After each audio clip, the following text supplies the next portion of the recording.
अनदेखे संसार में केवल परमेश्वर और स्वर्गदूत यही नहीं, अनदेखे संसार में परमेश्वर का वचन है। इसमें अनदेखे संसार की सामर्थ है, अनदेखे संसार की महान सामर्थ, और हमारे पास मनुष्य का आत्मा है। और अगर परमेश्वर का वचन सामर्थ में बहुत ही उत्तम है इस सारे दृश्य संसार से, तो फिर मनुष्य का आत्मा भी बहुत ही उत्तम है मनुष्य के शरीर से और इन सारी बातों से। ठीक है, मनुष्य का आत्मा तो बहुत ही सामर्थी है। आज मैं आपको बताना चाहता हूं, ऐसा नहीं, ऐसे जीना जानते हैं, यानी बहुत ही कमजोरी के साथ में जीना। जब मैं छोटा था तो उन दिनों में वो कहते थे, खासकर मैं सोचता था प्रचारक विश्वास से जीते हैं। उन्होंने अपनी नौकरी छोड़ दी, सेवकाई में आ गए, इसलिए वो विश्वास से जी रहे हैं। उन्होंने मुझे ये विचार दिया और उन्होंने ये कहा, उसे सरकारी नौकरी है, तनख्वाह मिलती है, लेकिन मैं विश्वास से जीता हूँ। मतलब मेरे पास ज़्यादा नहीं है, उसके पास सब कुछ है। यानी ऐसे कहने के द्वारा वो मुझसे कह रहे थे, विश्वास से जीना तो जीने का सबसे निचला तरीका है। तो मैंने बचपन में ही निर्णय लिया कि चाहे जो भी करूँगा पर विश्वास से नहीं जीऊँगा, क्योंकि विश्वास से जीते हैं वो जीने का निचला तरीका है। मैंने यही सोचा। किसी ने कहा मैं विश्वास से जीता हूँ, मैंने कहा मेरे प्रभु प्रभु उसकी मदद करें, ये बहुत बुरी दशा में है। मैंने यही सोचा। लेकिन जब मैं बड़ा हुआ, बाइबल का अध्ययन करने लगा और सेवकाई में आया, तब मैं इस बात को समझने लगा कि हम सबको विश्वास से जीना है। विश्वास से जीना तो सबसे ऊंचा जीवन है। चाहे आप मल्टीनेशनल के लिए काम कर रहे हैं, बड़ी तनख्वाह पा रहे हैं, या फिर सेवकाई में हैं, जो भी हो, आप जो भी कर रहे हैं, हर एक व्यक्ति को विश्वास से ही जीना है। विश्वास से जो जीना है, इसका अर्थ है कि आपके पास ऐसे स्रोत हैं जो कि देखे जाने से परे हैं। आपके पास सामर्थ है जो इन आंखों से देखे जाने वाली बातों से परे हैं। विश्वास से जीने का मतलब आपके पास स्वर्ग के स्रोत हैं, आपको उसमें से निकालना जानना है। विश्वास से जीने का मतलब आपके लिए इतना कुछ रखा गया है अनदेखे क्षेत्र में, आप उसके बारे में सचेत हो जाइए, उससे व्यवहार कीजिए और उसमें से लीजिए। सुनिए क्या आप यहाँ पर हैं? तो ये विश्वास से जीना है। तो ये दो बातें हैं, परमेश्वर का वचन और मनुष्य का आत्मा। और देखिए, एक और शब्द है जो मनुष्य की आत्मा के लिए उपयोग किया गया, और वो है भीतरी मनुष्यत्व। आप बाइबल में इसे पढ़ेंगे। हाँ, बाइबल कहती है दूसरा कुरिन्थियों 4:16 में, उदाहरण के लिए, यद्यपि हमारा बाहरी मनुष्यत्व नष्ट होता जाता है, बाहरी मनुष्यत्व यानी ये शरीर है जो कि हमारा देखा जाने वाला भाग है, हमारा बाहरी मनुष्यत्व नष्ट होता जाता है, हमारा भीतरी मनुष्यत्व दिन प्रतिदिन नया होता जाता है। तो इस तरह से भीतरी मनुष्यत्व बार बार बताया गया है। भीतरी मनुष्य या भीतरी मनुष्यत्व बाइबल में बताया है। ये तो मनुष्य की आत्मा के लिए एक और नाम है। ऐसा मनुष्यत्व जो दिखता नहीं, मनुष्यत्व जो कि आत्मा है। ठीक है, एक और शब्द है जो सरल शब्द है, और वो शब्द है हृदय। जब आप हृदय शब्द देखते हैं पुराने नियम में और नए नियम में भी, कई बार ये इस अंग के बारे में नहीं कहता है। शारीरिक अंग जो आपके शरीर में रक्त संचार करता है, कई बार ये दर्शाता है मनुष्य की आत्मा को, मनुष्य का वो भाग जो अनदेखा है, जो आत्मिक है, जिसे देख नहीं सकते लेकिन असली है। जैसे परमेश्वर असली है, वैसे मनुष्य का आत्मा असली है, और मनुष्य की आत्मा में असली काम चल रहा है। बाइबल मनुष्य की आत्मा को बल देने के बारे में कहती है, यानी अपनी आत्मा में बल प्राप्त करते जाएं पवित्र आत्मा के द्वारा, और ये सब तो आप अपनी आत्मा में बल पा सकते हैं और सामर्थी हो सकते हैं आत्मिक रीति से। जब आप आत्मिक रीति से सामर्थी होते हैं तो स्वाभाविक संसार की सारी चीजें आपके अधीनता में होगी, आप उन पर अधिकार कर पाएंगे, उन पर सामर्थ ले पाएंगे, क्योंकि आत्मिक सामर्थ तो सच में महान होती है। संसार की सामर्थ देखे जाने वाली सामर्थ से, अनदेखा जो है वो देखे जाने से बड़ा है। ठीक है, तो मनुष्य का आत्मा जो भीतरी मनुष्यत्व है या हृदय है, अब बाइबल कहती है कि विश्वास हृदय से है। विश्वास हृदय में काम करता है, यानी विश्वास भीतरी मनुष्यत्व में काम करता है, विश्वास मनुष्य की आत्मा में काम करता है। विश्वास एक आत्मिक सामर्थ है, ये भीतरी मनुष्यत्व की है, ये अनदेखी सामर्थ।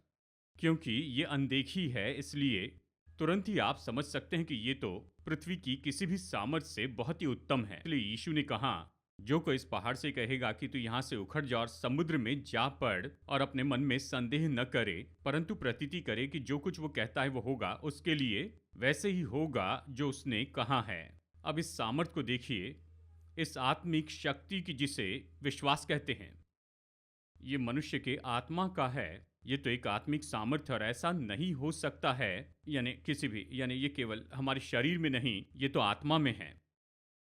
और जब ये आत्मा में है, चलिए मैं आपको पहले वचन बता दूं। ये दिखाता है कि ये आत्मा में है। देखिए रोमियो अध्याय 10, रोमियो अध्याय 10 वचन 9 और 10।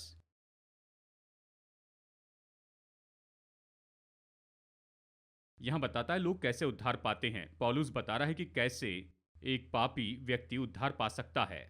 वो कहता है कि यदि तो अपने मुंह से यीशु को प्रभु जानकर अंगीकार करे और अपने हृदय में विश्वास करे कि परमेश्वर ने उसे मरे हुए में से जिलाया, तो तू उद्धार पाएगा। कहता है तू निश्चय उद्धार पाएगा, क्योंकि धार्मिकता के लिए हृदय से विश्वास किया जाता है। ये कहता, दो बार यहां पर हृदय शब्द आया है। दोनों बार इस हृदय के बारे में बताता है, यानी अंग नहीं, शारीरिक अंग नहीं, लेकिन हृदय जो मनुष्य की आत्मा है, जो भीतरी मनुष्यत्व है, जो हमारा अनदेखा भाग है। मनुष्य उद्धार कैसे पाता है? यदि मुंह से अंगीकार करे और अपने हृदय में विश्वास करे। देखिए विश्वास करना तो हृदय में होता है, भीतरी मनुष्यत्व में, उस अनदेखे क्षेत्र में, आपके अंदर में, जहां आप देख नहीं सकते। क्योंकि हृदय से ही धार्मिकता के लिए विश्वास किया जाता है। इसका मतलब जब कोई व्यक्ति ऐसे विश्वास करता है, जब पापी अपने हृदय में विश्वास करता है, तो पापी धर्मी बन जाता है। या अयोग्य पापी जो परमेश्वर के सामने खड़े नहीं हो सकता है, उसे अचानक मसीह की धार्मिकता दी जाती है, क्योंकि वो अपने हृदय में विश्वास करता है कि वो यानी यीशु उसके पापों के लिए मरा कलवरी के क्रूस पर, अपनी जगह पर। वो परमेश्वर की धार्मिकता प्राप्त करता है। तो पापी संत बन जाता है केवल अपने हृदय में विश्वास करने के द्वारा। तो विश्वास करना साधारण बात नहीं है, ये उद्धार उत्पन्न करता है। उद्धार तो संसार में सबसे बड़ा चमत्कार है कि ऐसे मनुष्य को ले जो पाप में डूबा है और वो शैतान की सामर्थ में दबा है, कि उसे बाहर लेकर आए और उसे आजाद करे और उसे परमेश्वर की धार्मिकता बनाए। ये सबसे मुश्किल बात है। ये तो सबसे बड़ा चमत्कार है जो हो सकता है कि पापी को लेकर उसे परमेश्वर की संतान बनाए। और ये होता है हृदय में विश्वास काम करने से। इसलिए विश्वास हृदय में काम करता है, ये दिमाग से नहीं है। अगर विश्वास को काम करना है, ये तो सचेत मन के परे जाना चाहिए। ये तो जीवन के भीतरी स्रोत और केंद्र में जाना चाहिए, जो कि हृदय है, और यहीं से सब कुछ आता है। ठीक है, तो ठीक है। तो अब हम जान गए हैं एक सबसे महत्वपूर्ण और अनदेखी ऐसी चीज है, वो तो है आत्मिक मनुष्यत्व, जो हमारा भीतरी मनुष्यत्व है, और परमेश्वर का वचन, ये एक और बात है। अब चलिए इन दोनों के बारे में बात करके देखते कैसे काम करते। हमारा संसार तो बनाया गया है, इब्रानियों अध्याय 11 वचन 3 में हमने पढ़ा है। विश्वासी से हम जानते हैं कि सारी सृष्टि की रचना परमेश्वर के वचन के द्वारा हुई है। तो देखा जाने वाला संसार परमेश्वर के वचन के द्वारा बना है। हमारा जीवन और हम क्या हो जाएंगे, ये परमेश्वर के वचन के द्वारा आकार पाता है। जिस परमेश्वर ने संसार को बनाया अपने वचन के द्वारा, उसने हमें अपना वचन दिया है कि आप इसका उपयोग कर सके, कि आकार दे सके अपने संसार को और अपने जीवन को। और इसलिए परमेश्वर ने हमें अपना वचन दिया है। अब परमेश्वर ने कहा जबकि कुछ नहीं था, आदि में कुछ नहीं था, और परमेश्वर ने कहा, उसका वचन आगे गया और उसने सब कुछ बना दिया। अब परमेश्वर चाहते हैं कि हम भी कुछ ऐसा ही करें। वो चाहते हैं कि हम वचन ले ले और उसका वचन बोले। कोई फर्क नहीं पड़ता ये आपके मुंह से निकलता है, पर यह परमेश्वर का वचन है जो आपके मुंह से निकलता है। तो जब आप वचन बोलते हैं और यह आपके हृदय में जाता है, वही उद्धार उत्पन्न करता है। इसलिए अपने मुंह से अंगीकार करें, हृदय में विश्वास करें, तो उद्धार पाएंगे। तो परमेश्वर ने हमें परमेश्वर का वचन दिया है और हमें हृदय दिया है जो परमेश्वर का वचन ले लेता है। और हृदय में जो वचन है वही तो हमारे संसार को बनाता है। हम क्या हो जाएंगे, हमारा जीवन किस तरह का होगा, हमारा भविष्य किस तरह का होगा, हमारे जीवन की उत्तमता किस तरह की होगी, ये हमारे हृदय के द्वारा निश्चित होती है। चलिए एक और वचन देखते हैं यहाँ नीति वचन 4 में। नीति वचन अध्याय 4 वचन 23 पढ़ते हैं। सबसे अधिक अपने मन की, क्या आप देख रहे हैं? बहुत महत्वपूर्ण वचन है। सबसे अधिक अपने मन की रक्षा कर, क्योंकि जीवन का मूल स्रोत तो वही है, ये कहता है। सरल अनुवाद इस तरह से होगा, सबसे बढ़कर अपने हृदय की रक्षा कर, उसके लिए सावधान रहना कि उसमें क्या जाता है ये सब सुरक्षित रखे इन सारी बुरी बातों से। क्यों? क्योंकि वो तो जीवन का सोता है, वहीं पर आपके जीवन में सब कुछ वहीं से आता है। अगर गलत इनपुट देंगे तो फिर एक दिन आप हैरान हो जाएंगे, हर तरह की गलत बातें आएंगी। शायद ये तुरंत ना हो, लेकिन गलत इनपुट देते जाएंगे, गलत बातों को पढ़ते जाएंगे, गलत चीज़ों को देखते जाएंगे और गलत तरीके के इनपुट हमेशा देते चले जाएं अपने हृदय में, तो आपके हृदय से ही सारी बुरी बातें निकलती जाएंगी। जैसे यीशु ने कहा, उसने भयानक बातें बताई हैं। उसने कहा ये सारी बुरी बातें मनुष्य के हृदय से आती हैं। हृदय जीवन का स्रोत है। अगर मनुष्य कुछ बुरा उत्पन्न करता है और वो अपने परिवार को नाश करता है, अपने संबंधों को नाश करता है, वो नाश करता है उसकी शांति, ये नाश करता है उसके बारे में सब कुछ, वो अपना धन नाश करता है और नाश करता है अपने जीवन के हर दृष्टिकोण को, वो उसे फाड़ देता है, नाश करता है। तो ये कहाँ से आया है? वो सामर्थ क्या है? ये तो हृदय में ऐसा कुछ है, हृदय में कुछ गलत है और इसलिए ये सब कुछ कर रहा है। और इसी तरह से जब कोई मनुष्य बेहतर होते जाता है, बढ़ते चले जाता है, संपन्न होता है, अच्छा काम करते जाता है और सफल होने लगता है और उस व्यक्ति में देखा जाने वाला बदलाव दिखता है, जानते ये कहाँ से आता है? ये भी हृदय से ही आता है। सब कुछ हृदय से आता है, चाहे बुरा हो या अच्छा हो, हृदय से ही आता। ये जीवन का सोता है। यह ऐसा स्रोत है जिससे जीवन बहता है। यह ऐसा स्रोत है जिससे सब कुछ आता है। ये कहता है हृदय की रक्षा कर। हम अपने घर पर ताला लगाते हैं, लॉकर पर ताला लगाते हैं।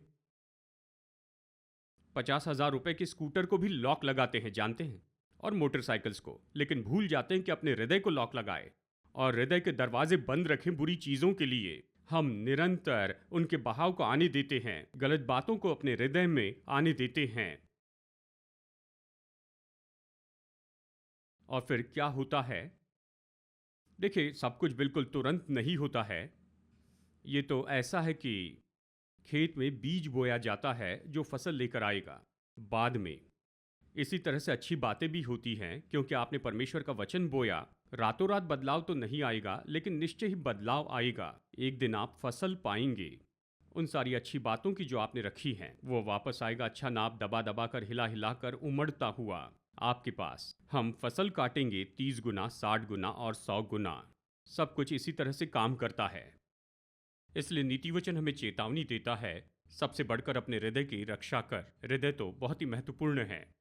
अब चलिए मैं आपको यहाँ पर नए नियम का वचन भाग 2 कुरिन्थियों अध्याय 6, यहाँ पर पौलुस इस कारण के लिए कुरिन्थियों के विश्वासियों से विनती करता है कि वो अपना हृदय खोले उसकी बातों के लिए, उसकी शिक्षा के लिए। यहाँ पर ऐसे लोगों का समूह है जो अपनी कलीसिया में पाप को निरंतर बनाए रखने की अनुमति देते, और इस चर्च को जाना जाता है पाप में कठोर ऐसा चर्च। इसे जाना जाता है एक सांसारिक चर्च। उनके विरुद्ध में बहुत कुछ गलत था। पौलुस उन्हें सुधारने के लिए लिखता है और वो तो उनसे विनती करता है, कहता है सुनो, मैं चाहता हूं कि तुम अपना हृदय खोलो परमेश्वर की बातों के लिए। मैंने आकर तुम्हें परमेश्वर की बातें बताई है, तुम उनके लिए अपना हृदय खोलो। अध्याय 6, चलिए वचन 11 से पढ़ता हूं। अध्याय 6 वचन 11, 12 और 13। हे कुरिन्थियों, हमने खुलकर तुमसे बातें की हैं, हमारा हृदय तुम्हारी ओर खुला हुआ है। ये खुले हृदय के बारे में कहता है। कुछ अनुवाद कहता है हमारा हृदय तुम्हारे लिए बड़ा किया गया।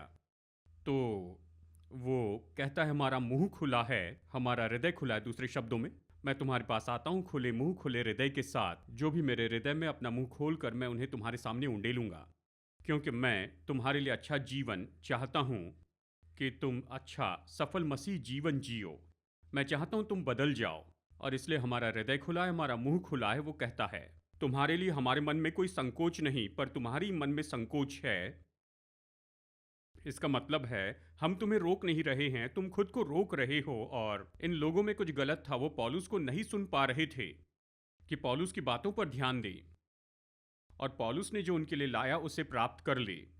पर अपने बच्चे जानकर तुमसे कहता हूं कि तुम भी उसके बदले में अपना हृदय खोल दो। तो वो उनसे विनती करता है। अपने बच्चे जानकर तुमसे कहता हूं, क्या आपने कभी देखा है कुछ माता पिता अपने बच्चों से विनती करते हैं कि ये काम न करे वो काम करे, क्योंकि बच्चों की परवाह करते हैं। वो चाहते हैं कि वो अच्छे से पढ़ाई करे और इसमें और उसमें फंसे नहीं। वो कई बार उनसे विनती करते हैं, कई बार उनसे विनती करते प्लीज़। क्यों? क्योंकि वो उस बच्चे की भलाई में बहुत दिलचस्पी लेते हैं। वो उन बुरी बातों के खतरे को जानते हैं जिनमें उनका बच्चा जुड़ा हुआ है। और वो विनती करते हैं लेकिन बच्चे नहीं सुनते। उनका हृदय बंद है और मन बंद है। सकरा हृदय और मन है। वो सोचते वो सही है, माता पिता गलत हैं। आत्मिक रीति से बिल्कुल ऐसी परिस्थिति परमेश्वर उन्हें अपने बच्चों के जैसे देखता है और कहता है तुमसे विनती करता हूँ अपना हृदय खोलो। मैं खुले हृदय खुले मुंह से आया हूँ। तुम्हें क्या हो गया है? तुम में सकरा मन आ गया है। तुमने अपने हृदय को सकरा किया कि तुम प्राप्त न कर सको। तो अभी मैसेज ट्रांसलेशन को देखिए। मैसेज तो बहुत ही अच्छा ट्रांसलेशन है। आशा है आपके पास शायद ये होगा, नहीं तो आप गूगल पर देख सकते हैं और टाइप कीजिए 2 कुरिन्थियों 6:11 से 13 तक और मैसेज ट्रांसलेशन टाइप कीजिए तो आपको ये मिलेगा। हम कितने अच्छे संसार में जी रहे हैं। ठीक है, वचन 11। प्यारे प्यारे कुरिन्थियों, मैं बता नहीं सकता कि मैं कितना चाहता हूं कि तुम इस बड़े चौड़े आराम के जीवन में आओ। देखिए, एक ऐसी बात है जो होती है जब आपका हृदय खुला नहीं होता है कुछ सच्चाई के लिए। और ये सब यहाँ पर पौलुस यहाँ कोशिश करता है कि उन्हें सुधारे। वो जो कुछ गलत कर रहे हैं उनके पाप की बातों के लिए। लेकिन मैं सोचता हूँ ये तो ऐसा है जिसका उपयोग हर तरह की परिस्थितियों के लिए हो सकता है। हमारे दिनों में अच्छे विश्वासियों के बीच में यही तो समस्या है। वो कुछ सच्चाई के लिए अपने हृदय को खोलना नहीं चाहते हैं। उनका हृदय बंद है, सकरा है, जहाँ सच्चाई नहीं आ सकती है। इसलिए वो बढ़ते नहीं है, संपन्न नहीं होते, उभर कर नहीं आते, क्योंकि उनके अंदर में जीवन के बारे में गलत धारणाएं जो उन्होंने कहीं से ली है। और मैं सोचता हूँ आप उसके लिए भी इसका उपयोग कर सकते हैं। वो कहता है मैं चाहता हूँ कि इस बड़े चौड़े जीवन में तुम आ जाओ। हाँ, संसार बड़ा संसार है, परमेश्वर की बड़ी योजना है। परमेश्वर ने तुम्हारे लिए महानता की योजना रखी। लेकिन बहुत से विश्वासी ऐसे नहीं सोचते हैं। ऐसे नहीं सोचते हैं। सोचते हमें संसार में रहना चाहिए और जैसे तैसे अपना जीवन जीना है, जितना संभव उतना कम ले और जैसे तैसे जीवन जी ले और स्वर्ग में जाए जहां पर सब कुछ होगा। इस तरह से विश्वासी जीवन जीते हैं। पौलुस कहता है सुनो, संसार बहुत बड़ा है, यहां पर आराम से जीवन जियो। ये पूरा खुला है। अपना हृदय खोले, सच्चाई ले ले, सच्चाई को समझ ले। कहता है हमने तुम्हें सीमित नहीं किया। अगर तुम खुद को रोका हुआ सीमित पाते हो तो कहता है हमने इसे नहीं किया है। हम तुम्हें ऐसा कुछ नहीं सिखा रहे जो तुम्हें रोके या सीमित करे या बांध कर रखे। जो छोटापन तुम महसूस करते हो, मैसेज ट्रांसलेशन कितना अच्छा है। जो छोटापन तुम महसूस करते हो ये तो तुम्हारे अंदर से आता है। तुमने वो छोटापन निर्माण किया है। वो छोटा दिमाग रखना कहता है, क्योंकि तुमने सत्य के लिए अपना हृदय बंद किया जो आपको खोलता है परमेश्वर की आशीष का आनंद उठाने के लिए। कहता है जो छोटापन महसूस करते हो तुम्हारे अंदर से आता है। तुम्हारा जीवन छोटा नहीं है, पर तुम उसे छोटे रूप में जी रहे हो। तुम्हारा जीवन महत्वहीन नहीं है। ऐसा नहीं कि तुम्हारा जीवन मायने नहीं रखता, पर तुम ऐसे जी रहे हो जैसे वो मायने नहीं रखता, कि तुम एक तिनका हो इस बड़े संसार में। परमेश्वर आपको महत्वपूर्ण मानता है। हाँ, तुम छोटे रूप में जी रहे हो। मैं बहुत स्पष्ट रीति से तुमसे कहता हूं, बड़े बड़े प्रेम से। वचन 13। अपना जीवन खोल दो, खुलकर जियो, विस्तार से जियो। कुछ अनुवाद कहते हैं कि अपने हृदय को बढ़ाओ, अपने हृदय को खोल दो। परमेश्वर का वचन स्वीकार करे, वचन आपके हृदय में कुछ करे, अपना हृदय बदल दे, अपना हृदय भर दे कि तुम्हारा जीवन बेहतर हो जाए। वे माउथ ट्रांसलेशन, चलिए इसे पढ़ते हैं और फिर बाद में एक और वचन देखेंगे। वे माउथ ट्रांसलेशन, हे कुरिन्थियों, हमारे होंठ तुम्हारे लिए खुले हैं, हमारा हृदय तुम्हारे लिए बड़ा है। दूसरे शब्दों में बड़ा किया गया। वचन 12, हमारे जीवन में तुम्हारे लिए कुछ सकरापन नहीं है। ये सकरापन तो तुम्हारे खुद की भावनाओं में है। तुम सक्रिय हो कहता है, तुम सक्रिय नहीं हो। और जैसे मैं अपने बच्चों से कहता हूं वैसे तुमसे कहता हूं कि तुम्हारा हृदय भी बड़ा होते चले जाए। ठीक है। तो जब परमेश्वर का वचन आता है, ये हृदय में कुछ करता है। परमेश्वर का वचन तो हमारे हृदय के लिए भेजा गया है। परमेश्वर का वचन हमारे हृदय में जाता है, हमारे हृदय में काम करता है, इस तरह उद्धार उत्पन्न करता है और इस तरह सब कुछ उत्पन्न करता है। तो हमें अपने हृदय खोलना होगा ताकि परमेश्वर का वचन आकर फर्क ला सके, ताकि उन्नति हो सके और ये सब। और इसीलिए देखिए, परमेश्वर में ये नई सृष्टि है ताकि वो हमें ले सके, हम में अपना वचन रख सके कि हम बढ़ते चले जाए और हम आत्मिक रीति से असीमित रूप में बढ़ते जाए। जैसे मैंने बताया था, हमारा शारीरिक व्यक्तित्व सीमित है इस शरीर में। जानते हैं, मैं सीमित हूँ, मुझ में निश्चित बल है। मैं इस शरीर से केवल कुछ ही काम कर सकता हूँ। यानी मेरे पास इस शरीर में एक सीमित सामर्थ्य है। लेकिन मेरी आत्मा में मैं तो परमेश्वर जैसे हूँ, असीमित हूँ। मेरी आत्मा तो बहुत ही उत्तम है, ये तो असीमित है, ये तो बहुत ही सामर्थी है। अगर मैं अपनी आत्मा को सही कर लूँ तो परमेश्वर के लिए महान काम कर सकता हूँ। हालांकि मेरा शरीर छोटा है, हालांकि मेरा शरीर इतना सामर्थी नहीं है, हालांकि मेरा शरीर वो उस हद तक नहीं है, पर मेरी आत्मा ये बहुत महत्वपूर्ण है, क्योंकि मेरी आत्मा ही है जो विजय लेकर आती है और सफलता लेकर आती है। मेरी आत्मा ही है जो मेरे जीवन की सारी समस्याओं पर जयवंत बनाती है, चुनौतियों और मुश्किलों के ऊपर जयवंत बनाती। मनुष्य का आत्मा महत्वपूर्ण है। आप आत्मिक रीति से कैसे मायने रखता है।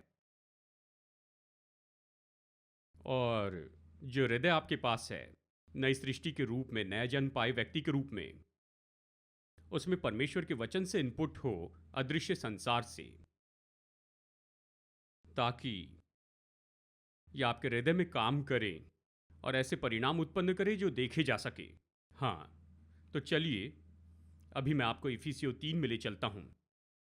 पौलुस की प्रार्थना, ये प्रार्थना प्रकट करती है, हमारे हृदय की क्षमता के बारे में बताती है कि कैसे हृदय बड़ा किया जा सकता है और कैसे मनुष्य का हृदय, मनुष्य की आत्मा, हम में योग्यता होती है कि बढ़ते जाए, फैलते जाए असीमित रूप में।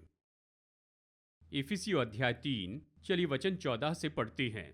ये पौलुस की प्रार्थना है, पहले इसे पढ़ते हैं और फिर इसे समझाता हूं। मैं इसी कारण उस पिता के सामने घुटने टेकता हूं जिससे स्वर्ग और पृथ्वी पर हर एक घराने का नाम रखा जाता है, कहता है कि वो अपनी महिमा के धन के अनुसार तुम्हें ये दान दे कि तुम उसके आत्मा से अपने भीतरी मनुष्यत्व में सामर्थ पाकर बलवंत होते जाओ। देखिए, कहता है भीतरी मनुष्यत्व, और विश्वास के द्वारा मसीह तुम्हारे हृदय में बसे कि तुम प्रेम में जड़ पकड़कर और नेव डालकर सब पवित्र लोगों के साथ भली भांति समझने की शक्ति पाओ कि उसकी चौड़ाई, लंबाई, ऊंचाई और गहराई कितनी है, और मसीह के इस प्रेम को जान सको जो ज्ञान से परे है, कि तुम परमेश्वर की सारी भरपूरी तक परिपूर्ण हो जाओ। ये इसकी प्रार्थना है। मैं विश्वास करता हूं कि ये नए नियम की प्रार्थना है, नए नियम की सही प्रार्थना। अब लोग कहते हैं, देखो इस मनुष्य ने इस तरह प्रार्थना की, उसने इस तरह से प्रार्थना की, बाइबल में ऐसी प्रार्थना है, वैसी प्रार्थना है, जानते हैं, तो मैं इनके जैसे प्रार्थना करूंगा या उस व्यक्ति के जैसे करूंगा, इस तरह से। नए नियम की प्रार्थना जाननी है। देखिए, नए नियम में सब कुछ बदल गया है, बहुत कुछ बदल गया है। हमारे पास नई वाचा है, यीशु का लहू है, हमारे हृदय में पवित्र आत्मा है, और इसलिए बहुत कुछ बदल गया है। क्रूस पर यीशु ने कहा, ये पूरा हुआ, मतलब जो कुछ भी पूरा किया जाना था मनुष्य के छुटकारे के लिए, वो हो गया, पूरा हुआ। परमेश्वर को अभी और कुछ नहीं करना है, पूरा हुआ मतलब ये तो खत्म हुआ। अब इस बात की ज्योति में कि अभी सब कुछ यीशु मसीह में पूरा हो चुका है, मसीह के पूरे किए गए काम की ज्योति में कैसे प्रार्थना करनी है, इसलिए मैं मानता हूं ये नए नियम की प्रार्थना है। ये तो नए नियम की ज्यादा प्रार्थना है, प्रभु की सिखाई हुई प्रार्थना से भी बढ़कर। मैं प्रभु की सिखाई प्रार्थना को नीचा नहीं दिखा रहा हूं। मैं जानता हूं कि प्रभु यीशु मसीह ने अपने चेलों को यह प्रार्थना सिखाई थी कि ढांचे के रूप में उपयोग करे। अगर आप ये सोचते हैं कि उसने ये कहा कि हर रविवार इसे दोहराते जाना या प्रतिदिन, तो आप इसे गलत समझे हैं। प्रभु यीशु मसीह ने इसे केवल दोहराने के लिए नहीं कहा था, कहा इसे मॉडल जैसे उपयोग करो, इस तरीके से प्रार्थना करो, उसने कहा।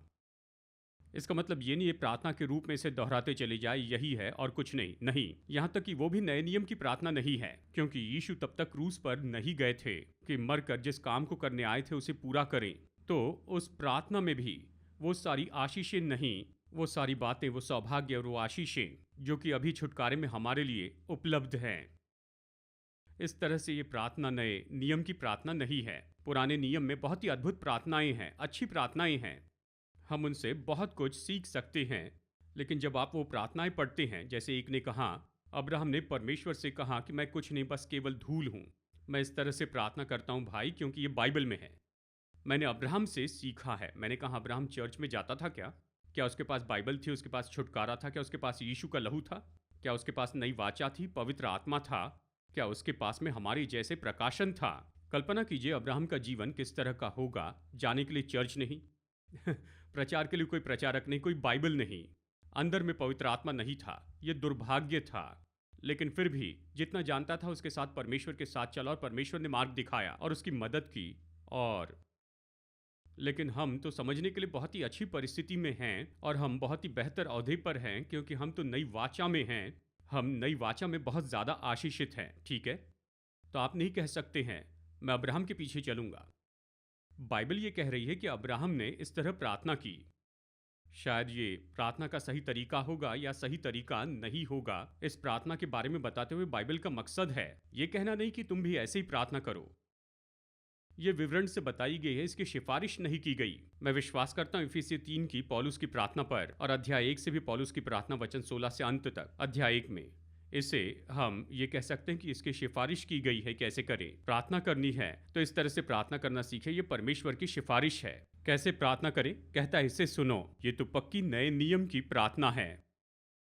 पक्का शब्द शायद सारी दुनिया में न समझ सके, असली नए नियम की प्रार्थना है। ये तो सच्ची नए नियम की प्रार्थना है। ठीक है, हमारी अपनी ही भाषा है आप इससे बढ़कर नए नियम की प्रार्थना नहीं पा सकते हैं। और इसमें वो सारी चीजें हैं जो हमारे लिए अभी इस समय उपलब्ध हैं यीशु मसीह में और उसके द्वारा। इसलिए नए नियम की प्रार्थना है। दूसरी प्रार्थनाएं नए नियम की प्रार्थनाएं नहीं हैं, क्योंकि उस समय यीशु का पूरा किया गया काम उपलब्ध नहीं था और उसमें वो सारी आशीषें नहीं हैं और वो सारी चीजें जो संभव हुई। तो इस प्रार्थना को देखिए, इस प्रार्थना को देखिए। मैं विश्वास करता हूं हर एक विश्वासी, हर एक प्रचारक, हर एक विश्वासी को ये प्रार्थना करनी चाहिए। आशा करता हूं कि आप इसे अपनी प्रार्थना बनाएंगे।